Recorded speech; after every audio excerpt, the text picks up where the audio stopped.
realme c31 এই ফোনটা বাংলাদেশে লঞ্চ হয়ে গেছে, যেটা 464 ভেরিয়েন্ট 12,990 টাকায় লঞ্চ হয়েছে, যেটা এই দামে যথেষ্ট পরিমাণে ভালো এবং এর ফিচারে অনেক কিছু ভালো ভালো কিছু দেওয়ার চেষ্টা করছে, যেটা সাইড মাউন্টেড ফিঙ্গারপ্রিন্ট এবং তাছাড়া আরো অনেক কিছু, যেটা আজকে এই ফোনটার আনবক্সিং করে আপনাদের দেখাই দিব। এই ফোনটাতে আরো কি কি থাকছে এবং এর ক্যামেরা কেমন এবং এর ফিচারে কেমন সবকিছু জানিয়ে দেওয়ার চেষ্টা করব। এবং আমার চ্যানেলে যদি আপনারা নতুন হয়ে থাকেন তাহলে অবশ্যই চ্যানেলটা সাবস্ক্রাইব করে রাখবেন।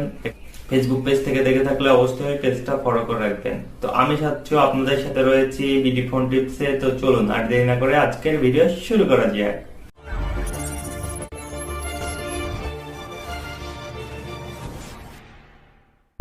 রিয়েলমি c31 এই ফোনটায় যে আনবক্সিং করতেছি, তো প্রথমত পলিটা কাটলাম, কাটার পরে পেয়ে যাব আকর্ষণীয় সেই ফোনটার ডিজাইনটা অনেক ভালোই, কারণ যে লুকটা করছে এটা অনেক দামি ফোনের মতো লুক করছে।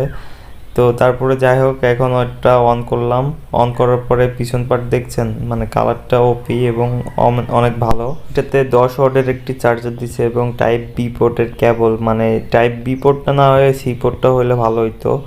এবং এই যে ফোনটার ইউআইটা মোটামুটি অনেক ভালো মনে হচ্ছে, অনেক ফাস্ট।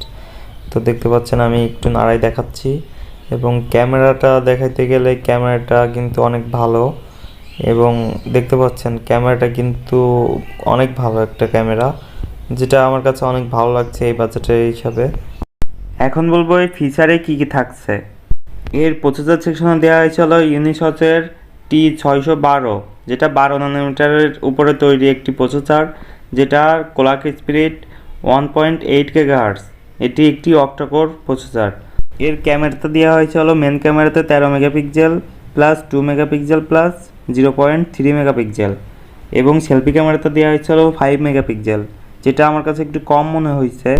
এটার ডিসপ্লেতে দেওয়া হয়েছিল 6.5 ইঞ্চি IPS LCD প্যানেল, যেটা PPI 270।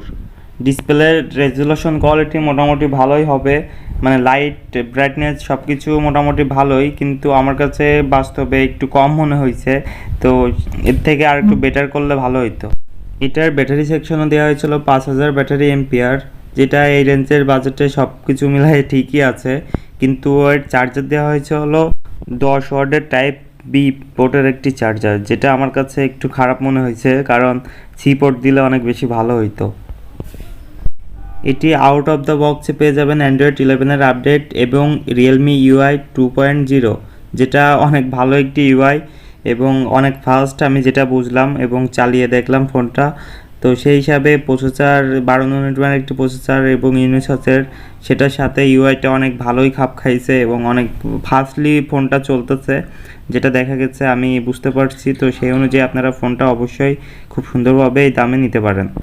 সম্পূর্ণ ভিডিওটা দেখার জন্য ধন্যবাদ, এবং আমার চ্যানেলে নতুন হয়ে থাকলে অবশ্যই চ্যানেলটা সাবস্ক্রাইব করে রাখবেন, এবং আমার ফেসবুক পেজ থেকে দেখে থাকলে অবশ্যই পেজটা ফলো করে রাখবেন।